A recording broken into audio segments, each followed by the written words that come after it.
Сәлем достар, ауру дегеніміз не? Ауру деген ол ағзаның тіршілік етіп өсіп-өну қабілетінің бұзылуы. Аурудың көптеген түрлері болады.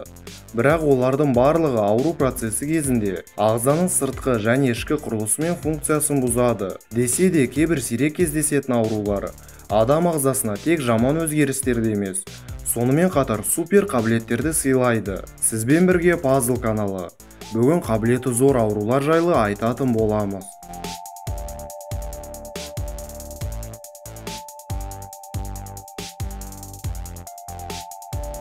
Гипертимазия, есте сақтау қабілетінің бұзылуы. Жоқ, бұл ауруда адам ұмытшақ болып қалмайды. Керісінше, ол есінде барлығын әр минутқа дейін сақтай алады. 3 күн бұрын сағат 10-да сіз не жайлы сөйледіңіз? Есіңізде жоқ шығар. Өйткені біздің миымыз автоматты түрде артық немесе маңызды емес заттарды ұмыттырып жібереді.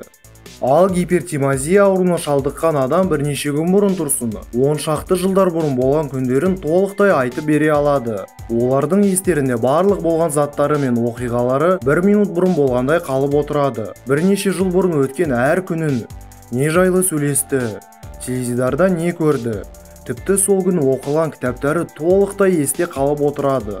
Бұл диагнозбен әлемде шамамен 60 адам ғана бар. Сіздердің алдарыңызда қазір сондай адамдардың бірі Ребекка Жарк. Ол бірнеше жыл бұрын оқылған Гарри Поттер кітабын сөзбе-сөз айтып барлығын таң қалдырып отыр.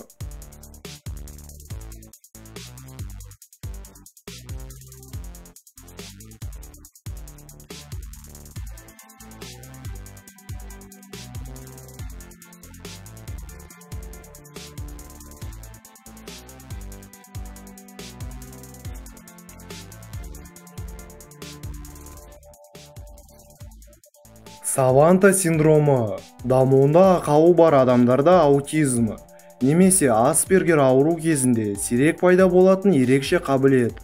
Саванта синдромына шалдыққан адамдар өте қиын математикалық есептерді тез арада ойда шығара алады. Жаңа ғана естілген әуенді өмірінде бірінші рет ұстап отырған аспапта ойнап бере алады.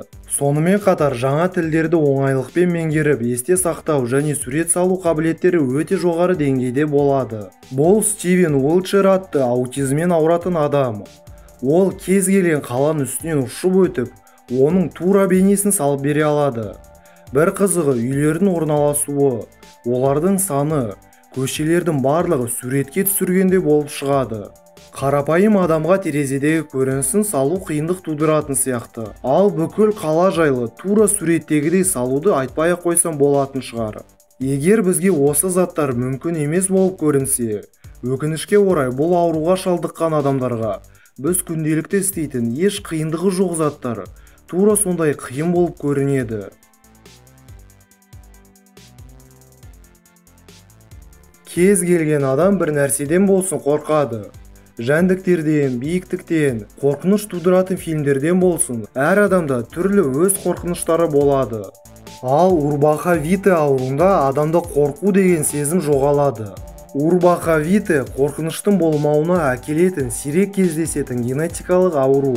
Әлемде еш нәрседен қорықпайтын 300 адам бар. Олардың 4-тен 1 бөлігі оңтүстік Африкада тұрады.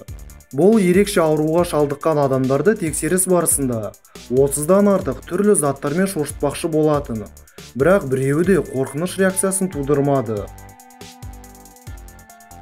Ал келесі аурудың ғылыми атауы жоқ, бірақ оған шалдыққан адамдардың саны аз емес. Суықты сезінбеу ауруы. Мұндай ауруға шалдыққан адамдарға қақаған аязда киімсіз жүру еш қиындық тудырмайды. Голландиялық Вим Хоф атты адам сап-салқын мұзға толы құбырдың ішінде 120 минут отырып, ғалымдар мен дәрігерлерді және бүкіл әлемді таң қалдырды. Мамандар бұл ерекше ағза феномені қалай және неден пайда болатынына нақты жауап бере алмайды. Әрине, біздің салқын ауа райымызда бұл ерекше қабілет артық болмаушы еді. Бірақ басқа аурулардағыдай оның да кері жағы болатын шығар. Әрине, аурумен келген ерекше қабілеттерде өзінің кері жағы болатыны сөзсіз. Сондай ерекше қабілет беріп, өмірге қауіп төндіретін аурулардың ең танымалысы ол туа біткен анальгезия ауруы. Бұл синдром кезінде адам ешқандай ауырғанды сезінбейді.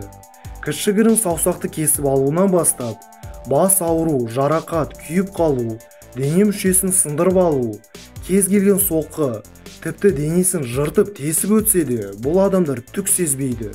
Бір қарағанда жақсы қабілет сияқты, бірақ бұл адамдардың әр күні қауіппен өтеді. Себебі олар түк сезбей ағзада болып жатқан қатерлі ауруды байқамай қалуы мүмкін. Жиі жағдайларда анальгезия кезінде адамдарда басқа аурулар асқынып соңғы кезеңіне дейін кетіп қалады. Солай бұл адамдар ішкі құрылыстарындағы қатерлі ауруларымен немесе сынық мүшелерімен ұзақ уақыт сезбей жүрген кездері байқалған. Аурудың аты ауру, қандай керемет қабілет одан пайда болмаса да, оның кері жағы әрдайым қатар жүреді. Алла тағала барлығымызды да кез келген аурулардан сақтасын. Ауырып ем іздегенше, ауырмайтын жол ізде дегендей денсаулығымызды сақтап күте білейік. Ал егер бүгінгі видео ұнаса, міндетті түрде лайк басып, Puzzle каналына жазылып, не мына жердегі қоңыраушаны басуға ұмытпаңыз. Сонда біздің жаңа шығып жатқан видеоларымызды ешқашан өткізіп алмайсыз. Онлайн атты екінші каналымызда елімізде ауру секілді тарап жатқан қасірет жайлы видео түсірдік. Міндетті түрде кіріп, қолдау көрсетіп көріп кетіңіз. Бізге сіздің ойыңыз өте маңызды. Сондықтан видеоны көріп жазылуға ұмытпаңыз. Әдеттегідей барлық сілтемелер сипаттамада және бірінші комментарийде. Сонымен қатар біздің ВКонтакте тобымыз бен Инстаграмымызға тіркеліп кетіңіз. Бүгінге осы. Puzzleға жазыл.